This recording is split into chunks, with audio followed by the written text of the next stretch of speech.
नमस्कार, मी डॉक्टर अजित पाटील.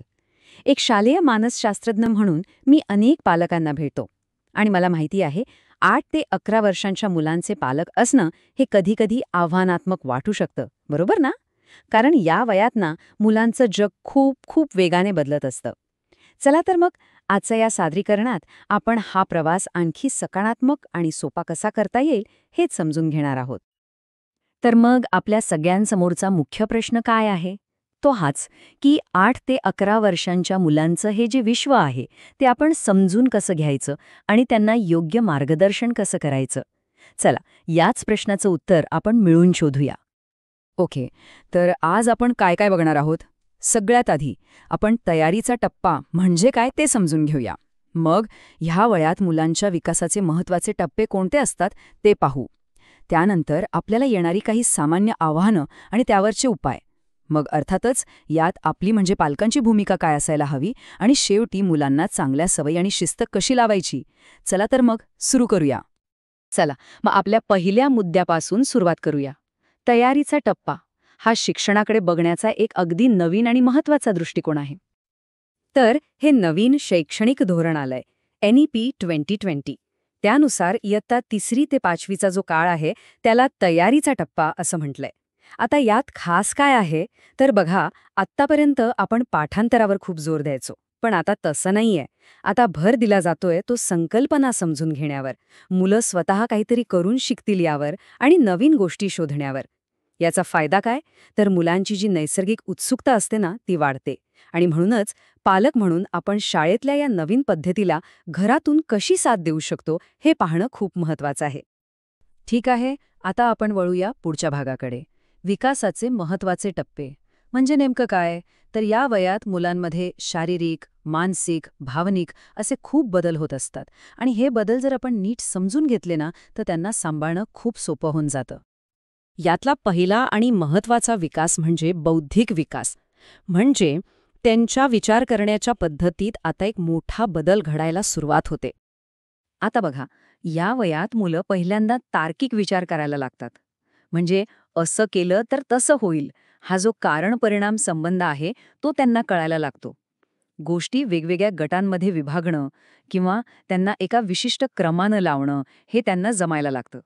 आणि इतकंच नाही तर वेळ, अंतर, ज्या गोष्टी आपण डोळ्यांनी बघू शकत नाही अशा अमूर्त संकल्पनासुद्धा त्यांना हळूहळू समजू लागतात.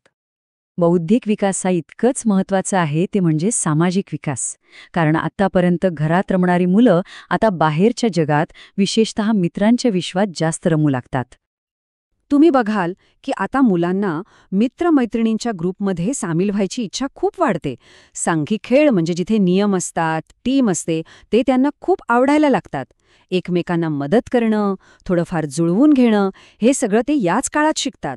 आणि हो, त्यांचे स्वतःचे असे बेस्ट फ्रेंड्सचे ग्रुप्स बनायला सुरुवात होते.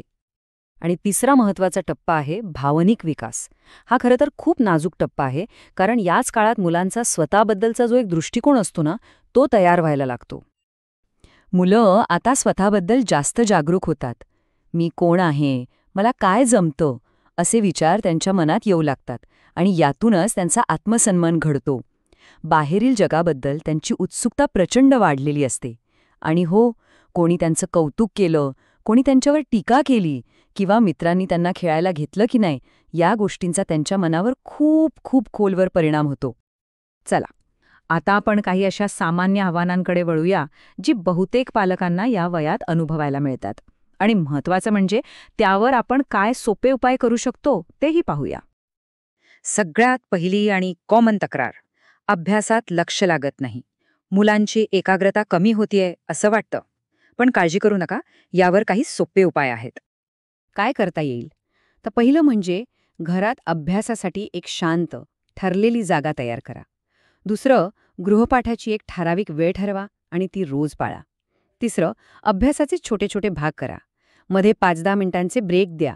आणि सगळ्यात महत्त्वाचं, अभ्यासाच्या वेळी टीव्ही आणि मोबाईलसारखे अडथळे त्यांच्यापासून दूर ठेवा.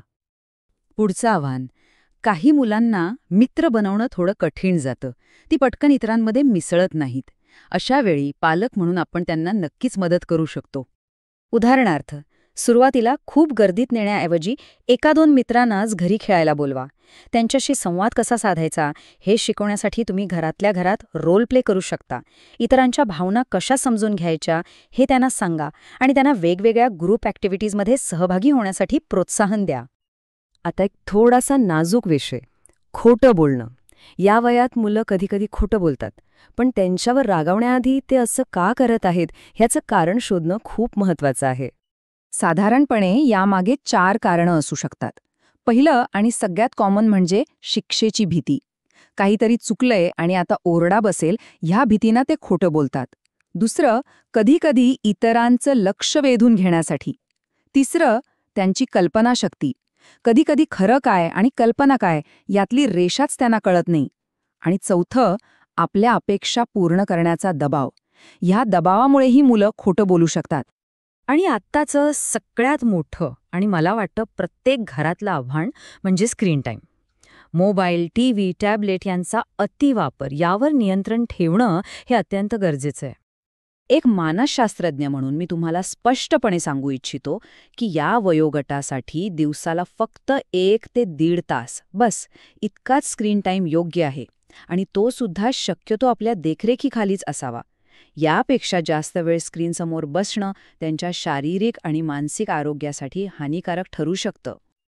ओके, तर आपण आव्हानं पाहिलीत. आता पाहूया की एक पालक म्हणून आपली भूमिका काय असली पाहिजे. लक्षात ठेवा, आपल्याला त्यांना आधार द्यायचा आहे, त्यांच्यावर दबाव टाकायचा नाही. बघा, आधार देणं आणि दबाव टाकणं यात जमीन आसमानाचा फरक आहे. आधार देणं म्हणजे काय, तर मुलांसाठी एक रुटीन बनवणं, त्यांना कुठे अडचण आली तर मदत करणं आणि सगळ्यात महत्त्वाचं त्यांच्या प्रयत्नांची प्रशंसा करणं. याउलट दबाव टाकणं म्हणजे काय, तर सतत फर्स्ट नंबर आला पाहिजे अशी मागणी करणं, दुसऱ्या मुलांशी त्यांची तुलना करणं आणि फक्त निकालांवरच लक्ष देणं.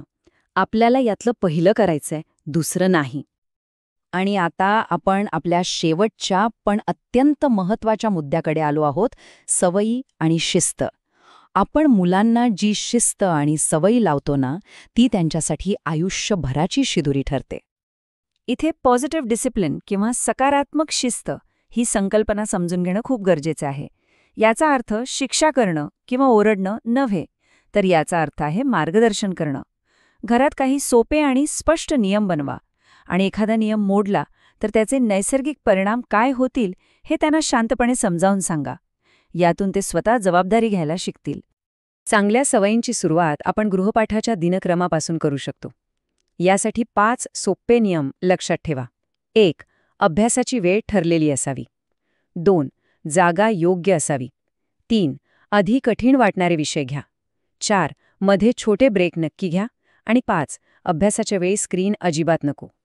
एक गोष्ट नेहमी लक्षात ठेवा, आपलं अंतिम ध्येय काय आहे, तर मुलांना स्वावलंबी बनवणं.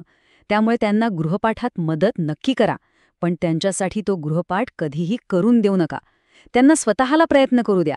त्यांना स्वतःच्या पायावर उभं राहायला शिकवणं हीच आपली खरी भूमिका आहे. तर मग आज आपण बऱ्याच गोष्टींवर बोललो. आता वेळ आहे एक छोटासा विचार करण्याची. आपल्या मुलाचा आत्मविश्वास आणि स्वावलंबन वाढवण्यासाठी आज अशी कोणती एक छोटीशी जबाबदारी आपण त्यांच्यावर सोपवू शकतो. अगदी छोटीशी, पण सुरुवात महत्त्वाची आहे. यावर नक्की विचार करा, कारण आपलं एक लहानसं पाऊलही त्यांच्या जडणघडणीत खूप मोठा बदल घडवू शकतं.